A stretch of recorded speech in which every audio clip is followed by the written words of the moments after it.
Welcome to the Smart HVAC Marketing Podcast, the podcast for HVAC contractors who are ready to quit screwing around and begin growing their business. Powered by Rival Digital. On this show, you'll hear from industry leaders and become equipped with the tools and knowledge you need to build a world-class business. Now, here's your host, Eric Thomas.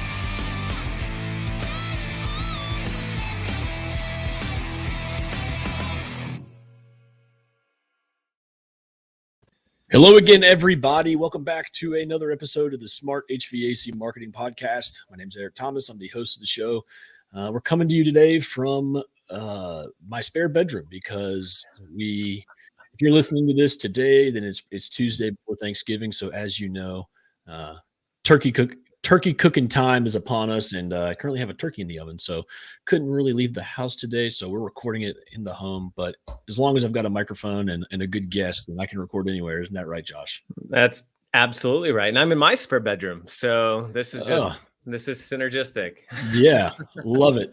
Well, today we've actually got kind of, I guess you could say, a plot twist for some of you all who are listening, who think that it's going to be the end of the world if we record with another marketing agency, but we don't mind here because, this show is about providing value for our listeners, and what better way to provide good marketing ideas and give you inspiration on marketing than to bring on other professional marketers. So today I've got no other than Josh Smith from Scorpion with me. So Josh, how are you doing? I'm doing all right, Eric. How are you doing, my friend? I am doing just great. So Josh, why don't you go ahead, introduce yourself for our listeners out there. Tell them about what you do over at Scorpion and your history in the industry.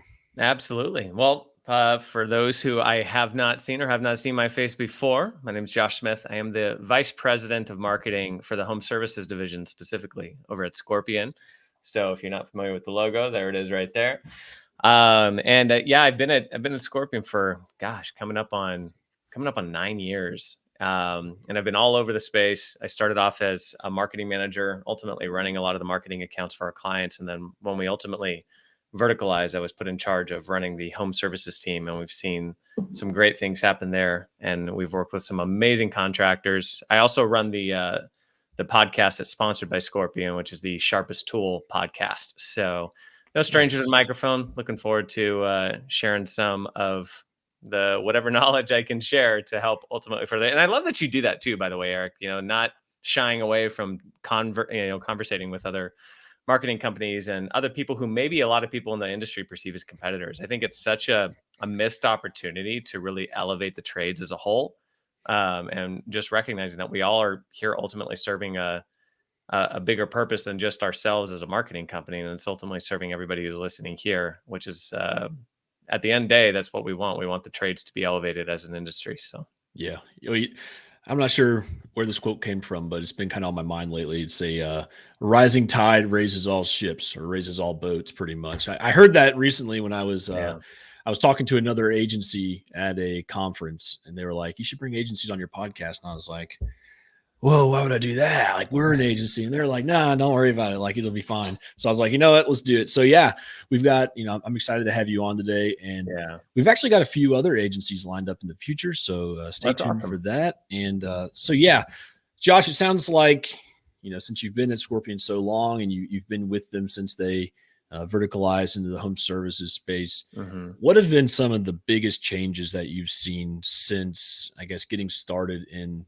the home services marketing space? Gosh, man, there's been a lot. I feel like the past 5 years, there's been more changes than the prior 15. So as digital technology just continues to evolve and advance, there's no shortage of things that are happening. So like when I first came on at Scorpion, you had two primary things that you really focused on. You were aggressive with your SEO, or your search engine optimization. That's helping you continue to be relevant with Google, to show up in the organic section, as we call it. And if you were, you wanted to be cutting edge back then, you started engaging in pay-per-click campaigns or PPC campaigns. And Google search engine has evolved so much over the years, just based off consumer preference and what ultimately consumers are looking for. You think of like near me searches and this idea of localizing the search engine. That's all driven by consumers and consumer preference. So as consumers have changed their preference and how they like to transact with businesses, how they like to find the businesses that they're going to work with, you see a natural evolution of digital marketing tactics and technology to be able to help support businesses in that effort to get in front of those customers. And so I think the biggest shift that I've seen is really it's probably twofold. We've seen this massive shift towards local, to really making sure that you as a business are really what we call owning your backyard, right? Really making sure that you are the prominent player, the most trusted, authoritative expert in your local space, in your local market for the customers that you serve and see day in and day out, because consumers are preferring that. And then the other shift that I think that we've seen is this expansion of advertising channels. So if you think back in the day, you had your SEO, your search engine optimization, that ultimately got you free leads, if you think of it that way. And then you had your pay-per-click channel. That's wildly expanded into directories offering lead channels. I think a lot of directories, think of your Yelps of the world, Angie's List, Home Advisor, Nextdoor is out there now. You have Porch. All these things are ultimately directories that served an initial purpose of getting being like search engines for local businesses. And they've since recognized the power that they have in the consumer base that they had. So they're getting a bunch of people who are coming to their website looking for providers. And that's an advertising opportunity for providers. And a lot of these directories have recognized that. And so they've opened up advertising channels that didn't exist prior. And so now it becomes this kind of complex puzzle for a business owner, where you got to kind of figure out, well, where do I put my money? Because there are so many options. It's not just throw it all in Google PPC anymore. And it's been a natural shift in progression, I think, as well, because PPC, Google PPC operates very much like an auction. So the more competition you have in that paid advertising space, the more expensive that particular lead channel is. And so it's been kind of this race a little bit for business owners to be able to find which channels are producing the best results, but also at the lowest cost, so we can maximize the impact that we're having on these particular channels. And you see also Google evolving with this as well, as they launched the local service ads, or LSAs. They started off being known as the HSAs when it was just home services specific, and then that's since expanded into other professional services. So they've officially dubbed it the local service ads, which is a pay-per-lead program, which is very different from their pay-per-click program. But there's different mechanics. There's pros and cons to each. And so you just see this constantly evolving landscape of potential paid lead opportunities that a business owner has to navigate today. And I think those two things, local and paid advertising channels digitally, are two of the biggest things that we've seen shift. Yeah. Yeah. And I agree. And it's gotten so complex. Like we'll be talking to a contractor and be like, all right, so what are you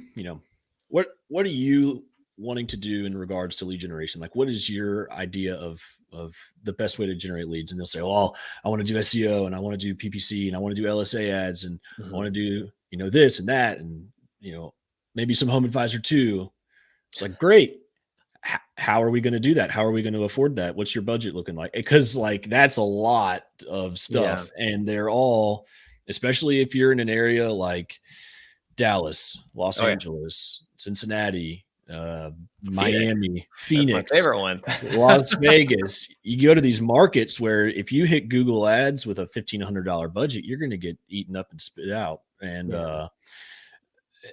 so for the contractors out there who maybe have a smaller budget, say, they're not, a $30 million behemoth company with $15,000 to $20,000 to spend in Google each month, what would you recommend for them as a best first step in getting more leads online? Gosh, it's a great question. It's one that so many business owners have. I mean, our sales team and our client development team, we encounter this all the time. And the interesting piece about that to consider too is it's a constantly moving target for a business owner. I think there's a few things you got to consider though. As an HVAC contractor, you have to first consider HVAC contractor, plumber. This opens to any business that you're in. What stage of business are you in? That's the first thing I would ask myself. What stage of business are you in? Because a startup is going to have very different needs than somebody who's seasoned and who's running a $10 million operation. So the stage of the business that you're in is really going to be a first step to understanding where you need to index your investment pool. The second thing that I would say that you want to consider is what ultimately are your goals that you're setting out to achieve. Now, everybody would love to double down their revenue and grow 100% over the course of a year, right? But is that realistic? Do you have the infrastructure in place and the processes in place in order to make that happen? Are you tracking the metrics properly that ultimately are those levers that you can pull? And if you pull that lever, it's going to expand your revenue the way that it needs to. That's a really important thing to think about and consider, because if you go back to the stages of a business, just think about this for a minute. You're a brand new business owner. You don't have a team yet. Maybe you have a tech, maybe you don't. Maybe you have an apprentice, maybe you don't. Maybe you're still in the truck, right? And you're running that bit. And your pressure point, your pain point is really going to be, I need leads. I need people that I can talk to, transact with, so on and so forth. Well, you're going to grow that. You're going to start adding little players to your team. But then you're going to get to a point, and every leader does this. Every leader gets to this point where you have to lead this team now. And you got to get this team operating at a level of efficiency to be able to make the business have a repeatable experience for the customers. And so you're faced with this dilemma, because something that you've done really well, you now have to translate that over to your team to give that same repeatable experience to your customers. So you now have to establish your standard operating procedures, your processes, your phone scripts, and so on and so forth. You're going to have to start tracking metrics that you weren't tracking prior, right? And then on top of that, your customer base is going to be engaging with you at a different clip. As you become more well-known, you're more exposed to competitors. So competitors are going to start engaging your space to try and, usurp some of the traffic from the brand equity that you're building. So it's a really important piece to consider as well. But those different stages, I think, are vital to start off with, first off. So when you're a small truck owner in a truck, you're probably going to want to look to, okay, what's going to get me the leads the quickest? I just need what's the cheapest lead I can get that's got the best quality so I can have the best opportunity to convert it, right? So for somebody who's in that position, local service ads is a really great opportunity for that. It's got a wide user base. It's backed by Google's guarantee. So they're cheaper than pay-per-click advertising. It's probably going to be the biggest bang for your buck when it comes to that. Now, over time, you're going to be developing an experience, right? Your experience that your customers want to talk about. So it's equally as important for you to build a reputation. So I think making sure you have strong reputation tools in place, so that way you have the ability to continue to follow up with customers, reach out to customers to get reviews on different channels, primarily focusing on things like your GMB or Google My Business, which translates over into your local service ads reputation. So it's a big conversion factor. I mean, we've seen data, Eric, where if you have a strong reputation, say 4 stars or better, you will see conversion rates of leads 2 times as much compared to those who have less than a 4-star rating. Wow. The data is pretty nuts when you look at it from that perspective, showing reputation matters. 9 out of 10 people are looking to reputation before they make a purchase decision. And that's just standard industry data to have. So reputation is wildly important, and we see it backed in the data. So that could be a good first move. The second move, though, if you're more in that mid-tier of a business, you have this balancing act that you have to have, where you have to balance your desire to get new acquisitions, new clients to work with also taking care of the ones that you have, because the ones that you have are they're your megaphone, right, of the experience that you provide to the wider market.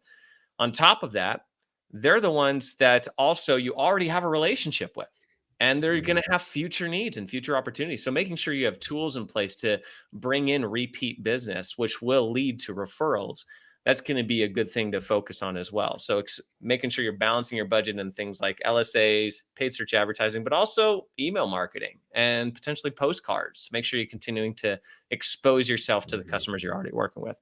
So those might be 2 first moves I'd make, but always coupling that with making sure you understand the stage that your business is in. Absolutely. Now, on the flip side of that, yeah, what would you say would be kind of a detrimental or a bad first decision to make when getting into marketing as a new business owner? Man, that is a good question. That's one of my favorite questions actually to ask, because and actually answer for a lot of business owners, because most aren't thinking about this, right? Most aren't thinking about this. Now, again, back to the stages, your brand new business, this may not apply yet, but it will in the future. But one of the biggest mistakes that I see businesses make is thinking that marketing is going to solve everything. Thinking that marketing is going to solve everything. Well, if I put money into marketing, leads are going to flow in, and I just have this, in a sense, inflated view of the experience I give customers. That that means no matter what I put in marketing, I'm going to see a specific return, a 10x return, a 5x return, whatever the case might be. And so the first mistake that people make is thinking that.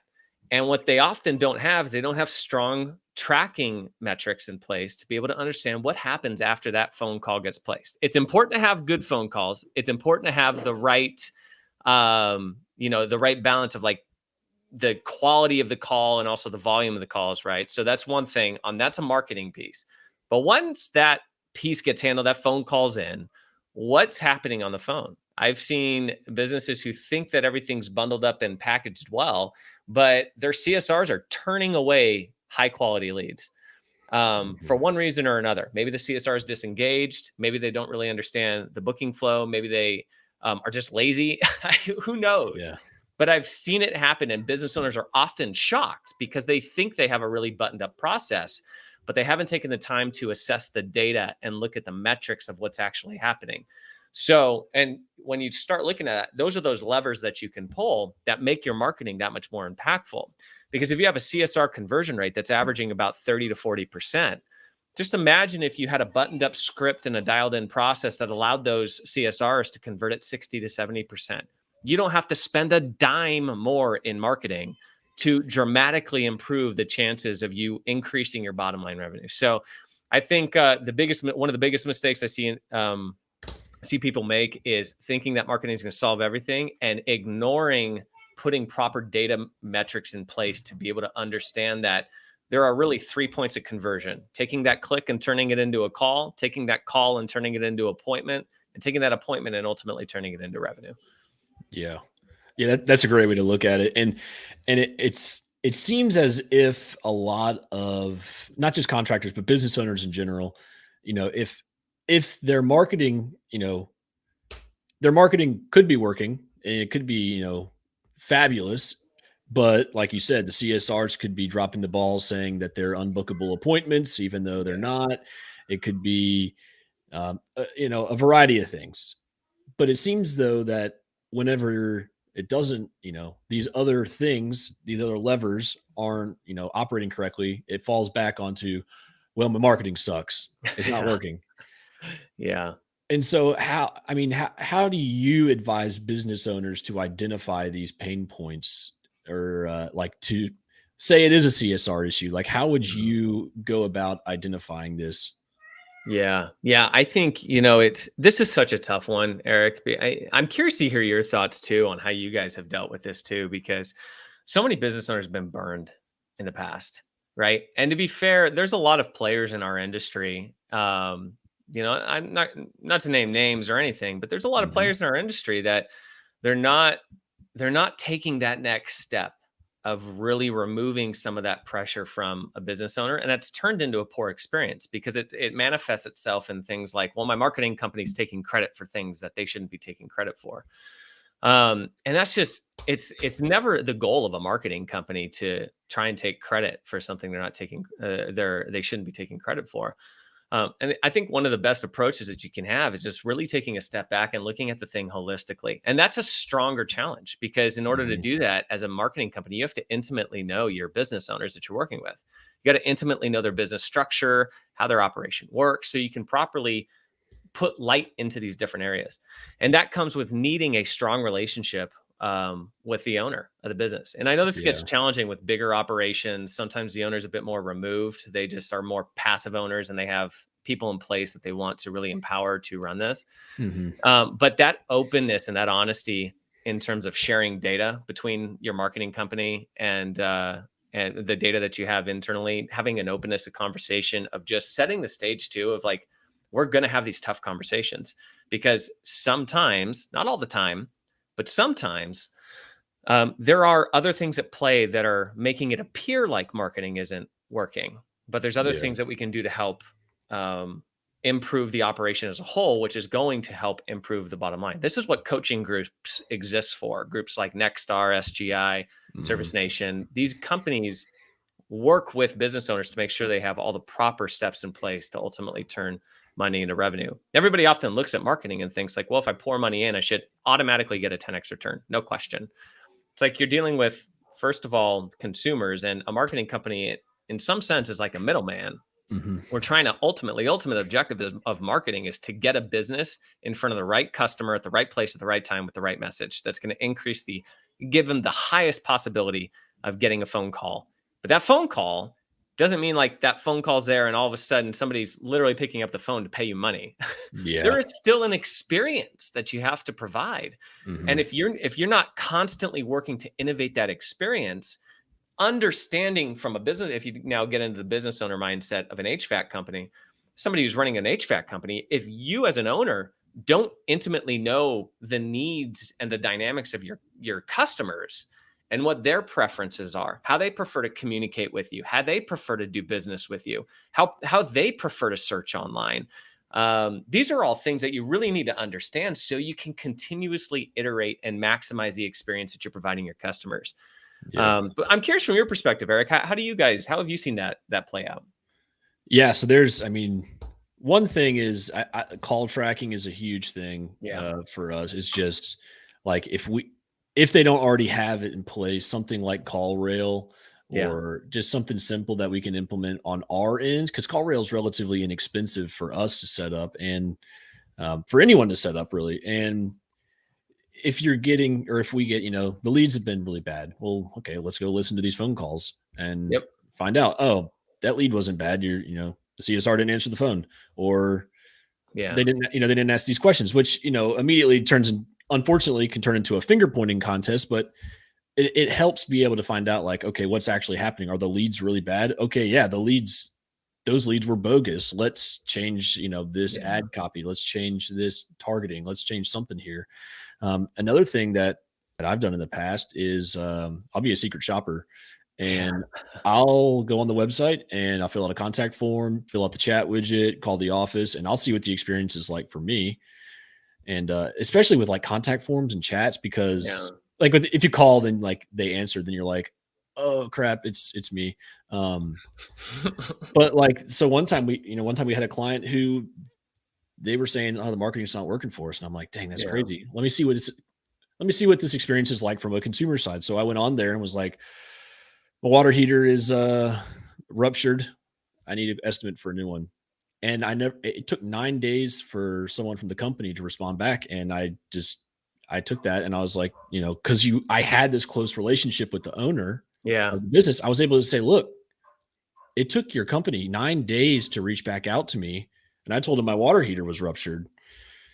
And what about, how many other people has that happened to?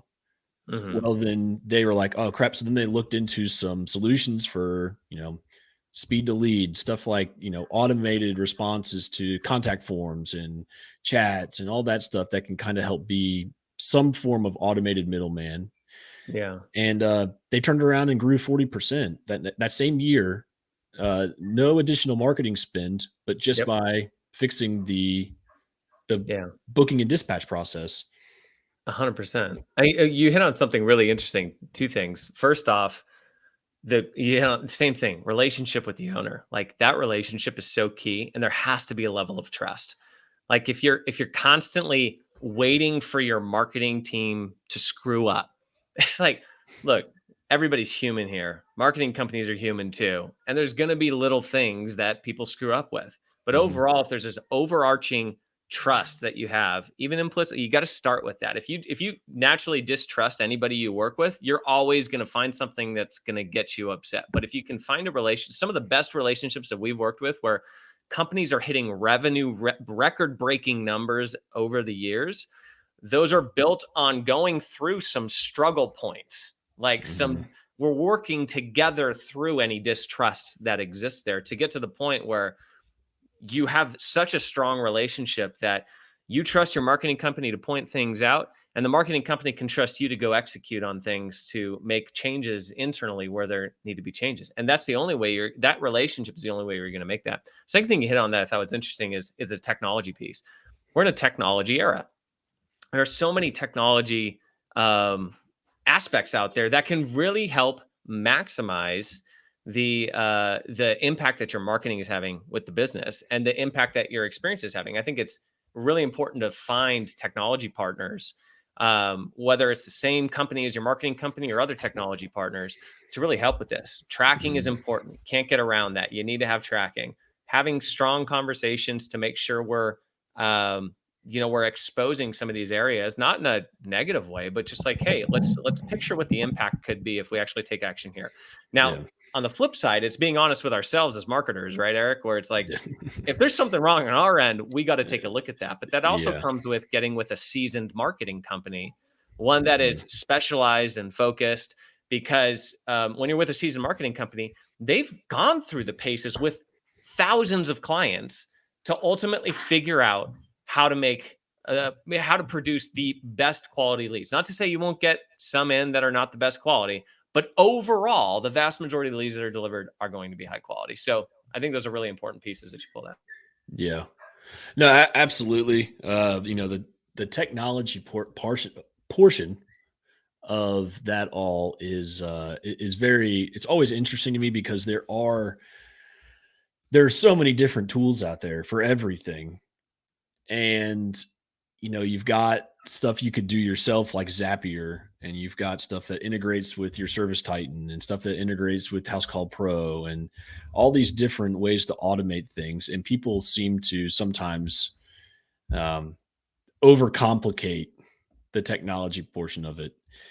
And it's sometimes like, and this happens, this happens even with our own company. Yeah. Let's create a 10-step zap that helps us organize a spreadsheet. And I was like, you get to all these things that are supposed to save you time and make things efficient. Yeah. And then you take a step back and you're like, I just spent 4 hours creating something that isn't even needed. Totally. Yeah. A piece of advice, everybody to think about when it comes to automation. It was told to me years ago, and it always stuck with me. If you want to take a look at repeatable processes, if you're doing something the same way over and over and over and over again, you should find a way to automate it, because it doesn't change, right? And the other thing too is, if you're taking a look at your internal process and you're finding a way to make it leaner, let's say, or cut out those non-value adding steps, right? Getting rid of those non-value added steps, you got to really have a strong depiction of what's actually happening. We often have a tendency to automatically go to, what does that future state look like, without really understanding what is the current state of affairs, right? If we truly understand what's really happening today, then we can make a stronger future state, versus if we just jump to the future state, we may be ignoring certain things that we need to solve for and actually create more problems down the road, because we didn't solve for the fundamental basics of what's happening today. So that's something for us to think about. Yeah, absolutely. Well, we're getting close to time here. I'd like to just ask a few more questions before we get going, kind of more on the marketing side. So let's see, we're kind of going back actually towards early business owners, early stage of business, in the marketing and what they need to do first. I was talking with a guy that's about to go out on his own, and he was like, I want to make a website. And he was like, I was hoping once I turn the website on, I'll start getting leads. And I'm like, I almost thought he was being sarcastic. And then I was like, wait, and he was like, no, seriously, once the website's launched, don't I just start getting phone calls? And I was like, well, I really wish, honestly, that was the case, because then I could just say, hey, let me make you a website, and then we're done. But I said, look, I think that, especially if you want to do LSAs and you want to do all this stuff, you need to have reviews, you need to have customers, you need to have a referral source outside of your paid efforts, just so that you can continue to have, keep the lights on. And my recommendation to him was, all right now, the first thing you need to do right now after we get off this phone call is go set up your Google Business Profile, which I guess Yeah. that's the name of it now. So we got to start calling it Google Business Profiles I versus know. Google My It's Business. changed. Uh, by the time this episode comes out, it'll probably change again. Yeah. So I was like, go get that set up right now. Get all the information filled out. I was like, then the day that you launch your business, put on your personal Facebook page, hey, I just launched a business. Contact me for all your heating, cooling, plumbing needs. Yeah. Get friends and family to book your first service. Give your friends and family a $29 tune-up, something that they cannot get, anywhere else. It's the lowest offer, low risk type of job, something where you can get in there. And if you need to, if something gets fudged up, then it's okay, because it's a friend or family member. It's kind of a low risk type of job. They'll give you the benefit of the doubt if you mess something up while you're figuring out your process. And then you have a good source of reviews right up front. You collect 30 to 50 reviews probably in the first month from them. Yeah. So after he does that, his question to me was, what's the next step? And so that was a good question for me, because I was thinking like, well, at that point, we don't really know it. What does revenue look like? What does your overhead look like? Sure. Do you have a truck at this point? Is it wrapped? Do you have a helper at this point? And so I guess my final kind of topic or question here is, once someone gets past that initial hump, they've got a website, they've got a Google My Business, they've got a Facebook page, they've got all the stuff that they own. What, in your opinion, is just like the next must-do thing for generating business, new business, other than Home Advisor?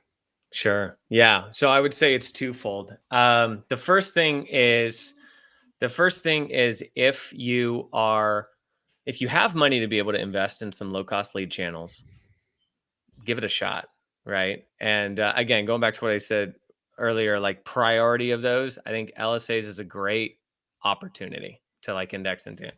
If you don't, I think there's other grassroots way that you can acquire new business. And it's going to be through relationship building with different people, going to community events. If you have business cards, handing them out, talk to people, get in the community, get people to know who you are, what you do. So there's a grassroots effort here that you can't ignore. Go to some local home and garden shows, right? Start canvassing, door knocking, just introducing yourself to people in the community. If you've identified, if you're an HVAC contractor, you've identified some older, where the older homes in the community are, where the HVAC units are probably phasing out. It could be a great opportunity to start door knocking and just offering free HVAC unit inspections.